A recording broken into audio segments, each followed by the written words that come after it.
ایک بہت ہی مشہور و معروف مالدار شخص تھا کہ اس کے گھر پر ایک صوفی بزرگ آئے.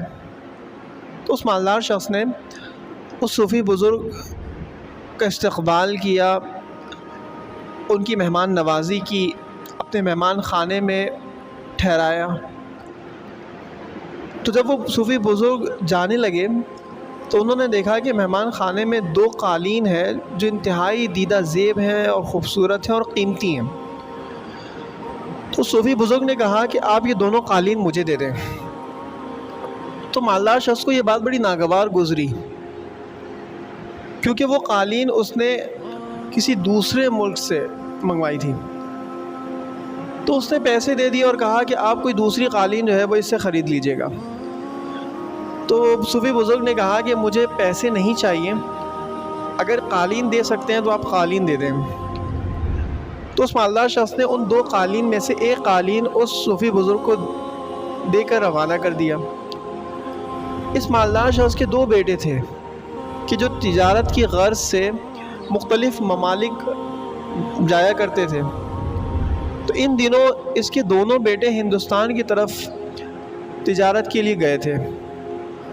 تو جب تجارت سے فارغ ہونے کے بعد یہ دونوں اپنی اپنی کشتیوں میں سوار ہو کر واپس آ رہے تھے تو موسم کی خرابی کی وجہ سے، تیز ہواؤں کی وجہ سے ان دونوں کی کشتی ان کے اختیار سے باہر ہو گئی.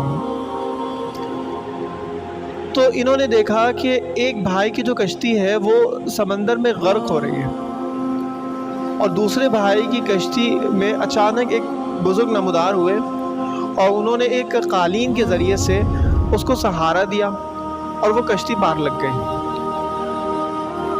تو جب روانگی کا وقت آیا اور اس مالدار شخص نے دیکھا کہ دونوں بیٹے میں سے ایک بیٹا جو ہے وہ واپس آیا ہے اور اس کے پاس وہی قالین ہے جو اس نے اس صوفی بزرگ کو دے کے روانہ کیا تھا.